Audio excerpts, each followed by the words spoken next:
So here is what you'll need to do the wearable mask start. We're going to use this material, easy to get online. This particular brand is called Ortho Tape. It's essentially plaster gauze or plaster bandage. There's even a website here, www.ortho.com, but it's probably more available on Amazon. Regular household Vaseline. This is plastic wrap, saran wrap, or whatever they call it, whatever brand. Pair of scissors, a bowl with warm water in it. Later, after we've captured the contour, after you have captured the contour of your face, I'll introduce materials like celluclay to make the project unique. So there's a mask, so let's pan up. There's this is going to be, it's going to be necessary for you to get a partner to do this. I've seen it done, I've seen people do this to themselves in the mirror. That can be done, but it's more fun if you do it to a partner. So let's see, what's the current term for that? Make sure that it's a germ bonded person that you're in relation with, that you live with. And so with that, I'm going to introduce my lovely assistant. This is my girlfriend, Connie. She has graciously agreed to be the subject for this demonstration. And I'm in the studio with Mr. Clayton Thiel. Yay! And Mark Wagner is the director today. He's going to be asking the kinds of questions you might ask while we do this. The first thing I'm going to do is introduce to you the roles. I'm the mask taker. Connie is the mask giver. So she's going to entrust me to take a contour of her face using the gauze, and I'm going to take care of her by doing things like does this include a pedicure? hefty bag smile. It'd be great to have a paper clip or a clothespin handy for that. The thing you want to be sure to do is to prevent plaster from getting into your hair. We're going to use saran wrap. So the mask giver is going to hold I'm going to give you a corner, and you're going to hold it against your right by your ear here, so that I can pull this under tension and wrap it around the top of your head. Okay? So here's some helpful hints. Let's go one more like that. So here are some helpful hints as to how to put it right on your ear. Yeah. Helpful hints on how to, let's see, if I'm right-handed, so let's switch. Yeah. Good. Here's some helpful hints on how to take care if you're the mask taker.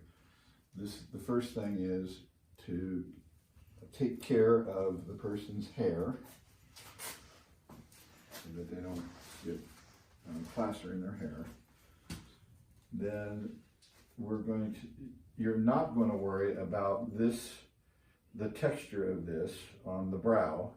That's going to be covered up with plaster, so you just be unconcerned about that.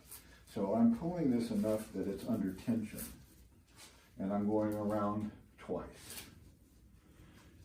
And then now I'm going to stop right there.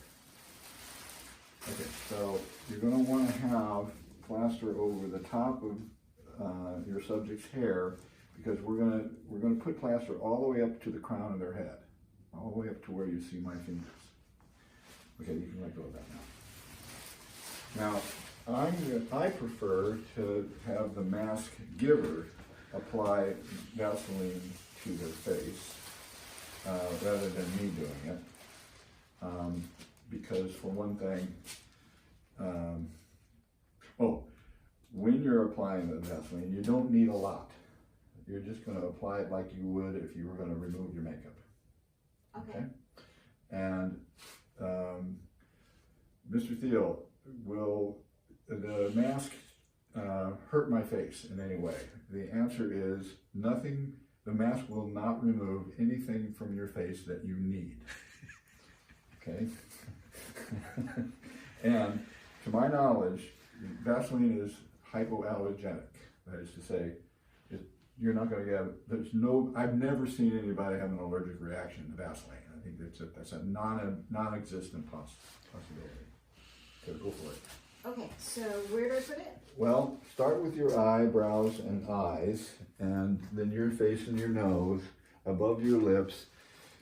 This particular mask that I'm going to make is what I call a eyes open, mouth open mask for, say, carnival or costume party, so that, you know, when you're having a good time, you can see everybody and you can talk and they can hear you because this part of your mouth isn't covered. And do I do the chin too? As a precaution, but also under your nose, your top lip, because that I know for sure I'm going to be putting plaster there. So your mouth is open and free to do things like drink a beer or smoke a joint or, you know, Oh, Mr. Thiel. or anything like that at a party, right? If that part's covered, it's not going to be any fun. And how about my eyelashes? Yes. I regret to say you have to put Vaseline on your eyelashes. And your sideburns. Sideburns, excuse me? Any hair that extends down in front of the ear is going to need. And what about the gentlemen with beards? If you have facial hair, don't do what Tom Sulverson did. I'll show you some slides of his little catastrophe. I advise anybody with facial hair to shave their face for this project. It'll grow back because it's a problem that doesn't have any real. Mark Wagner's protecting his beard right now. Been there, done that. Okay, so now I'm going to take the scissors that I warned you needed, and the first thing I'm going to do is cut the strips into 6-inch squares.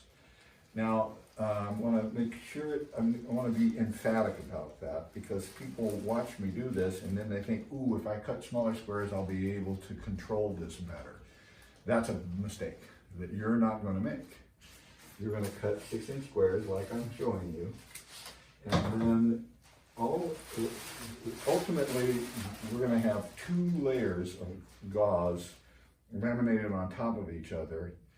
And the way to make that happen efficiently is you're going to fold the 6-inch square into a band that looks like this, dip it in the water and apply it to your subject. Knowing that you want eyes open, I'm going to demonstrate how to cut the openings for the eyes before you start. Cutting this material once it sets is next to impossible.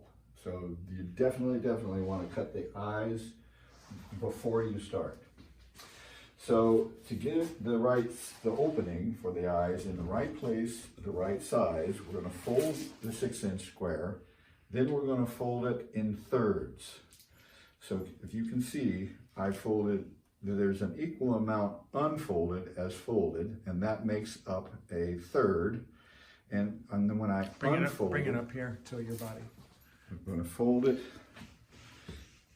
higher up. There. Okay, so the first thing I'm going to do, I cut a 6-inch square, fold it, then I'm going to fold it in thirds, and wherever that first seam is, or the seam, that's where the eye, I'm going to cut the eye opening on the fold. And what you'll do is make a cut the size, half the size of someone's eye. If you make it too small, there's no swing room for the person's eyelash. If you make it too big, there's not enough structure to hold that part of the mask in place when you're trying to build on it. So now when I unfold it, this is what it needs to look like. Oh dear, look at that. I didn't fold it and I didn't cut it in the right place. I cut it out on the edge. This is a mistake you will not make. Okay? This is a common mistake you will not make. But Professor Thiel, can I still use that later on in the project? Yes. So